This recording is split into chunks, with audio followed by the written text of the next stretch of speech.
God bless you. Social media. I was just reading something from Ryan Lestrain, and Ryan Lestrain did something very groundbreaking. He had a revival online. He had a conference online. So the people he invited, I think Juanita Bynum and several others were there. The people he invited all had large platforms, but instead of folks meeting them in an actual conference setting, they met them via online. That's groundbreaking because that's going to start some other things, I think, that will be groundbreaking. Uh, let's see here. Groundbreaking. Innovation is something that can change your ministry. It's something that can change your business. Look at the ministries that are prospering. I know we want to be deep and we want to be holy. And who's those folks with those cell phones doing service? And they're not reverencing the Lord. In some corners, in a pure sense, I guess you could say, but in the sense of wanting to expose your business, most of our businesses and our ministries die because of limited exposure. If you want to expose your ministry and everybody in the ministry has a cell phone, then why would you all be so sacrosanct that no one can use a cell phone during the service? Folks, most businesses die, most ministries die because of exposure, lack of exposure. I think the Bishop Brandon Burdett Porter, Brandon's a marketing guy on top of what ministry is. And he said the difference between good and great is exposure. The difference between good and great is exposure. So it is not, so there are many good people, good talented people in every craft, in every lane, in every place that never get acclimated as great because they don't have the exposure. Folks, if I don't know you, I can't flow you. Now, that's not some ministry great. That's Grant Cardone. And look, most of our businesses, most of our thing, we're being hurt by the lack of exposure. We're used to the old paradigm was that this gatekeeper or this major influences gives us the platform, gives us the stage, gives us kudos, puts us up in front of a large group of people, and from there our exposure will go out. But folks, look, you got a cell phone in your hand. You can go live at any time. That's your exposure right there. I have a friend that works Facebook successfully. You know, people laugh at it and everything else, and they say, but it's a major ministry platform for them. Folks, look, nobody else is responsible for your exposure like you are. It said the Bible even throws a pan at you for that. Said, what man having light hiding it under a bushel? Folks, I know your mama told you to just go somewhere and be quiet and stay off the radar. But if you stay off the radar, you can have the greatest of gifts and nobody will ever recognize your gift because you're off the radar. It is incumbent that you do what you can. And sometimes exposure comes from coming up with ideas, coming up with witty inventions. One thing to do is look at what everybody else is doing and do the opposite, or look at what everybody else is not doing and do just that.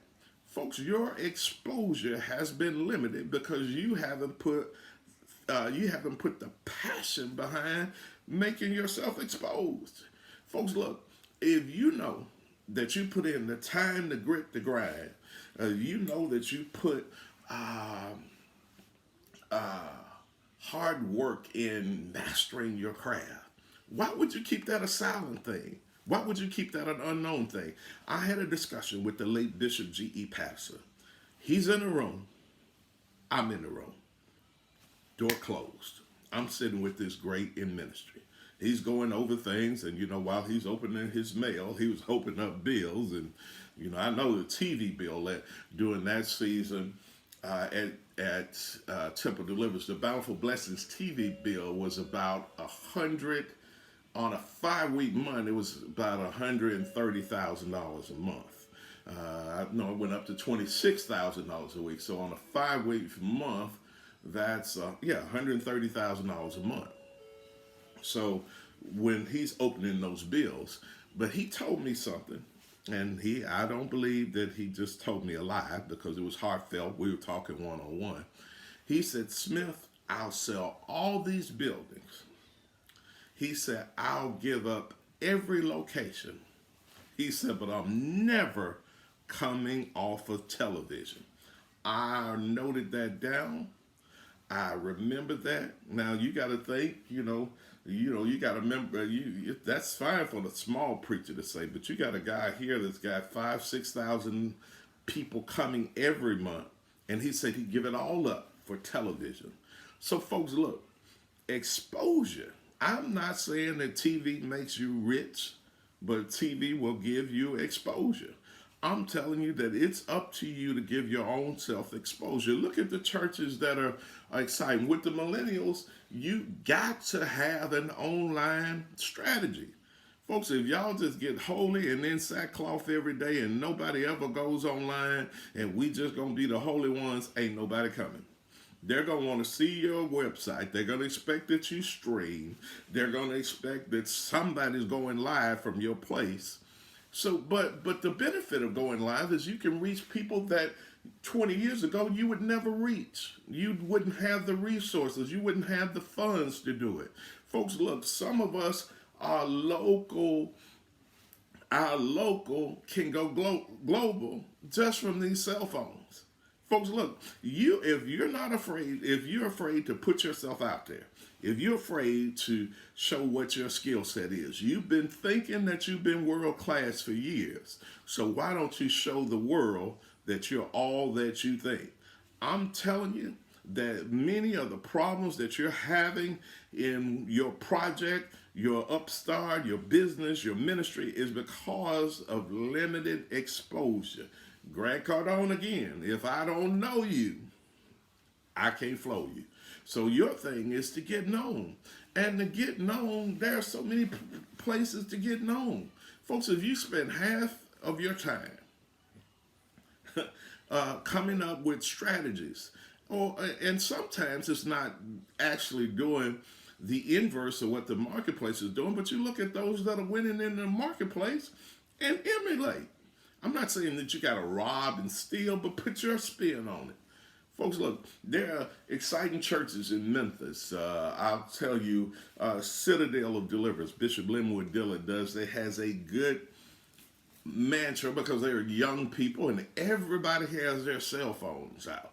And they build up an online audience, and that will turn into tangible results over time. It's hardly a city he can probably go to that somebody won't know him through his local ministry's broadcast. Folks, stop being scared. The worst they can do, you get better with anything with time. Put yourself out there. Well, the difference between good and great, according to Bishop Brandon Porter, is exposure. And I'm tired of you just being good. It's your season to be great. It's your season to be masterful.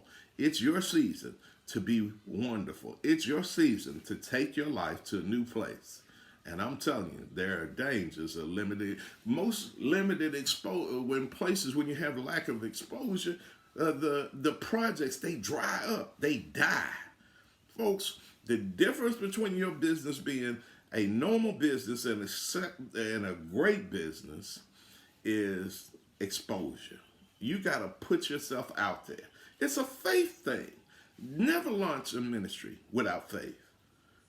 Never launch a business without faith.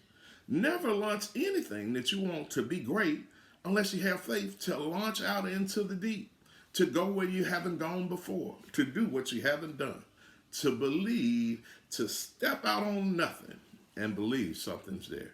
So, saints of God, I'm telling you, there are dangers of limited exposure. But when you talk about how your exposure is limited in 2020, I'm going to look at you and tell you it's your fault. Do something about your exposure. The more people that see you, the more people that know you. The more people that know you, some of those that know you then will flow you. The secret to taking your significance in the marketplace is exposure. The difference between good and great is exposure. And I want you to get that kind of exposure till they say that you are great in what you do. Be blessed. Have an awesome, awesome day. God bless you.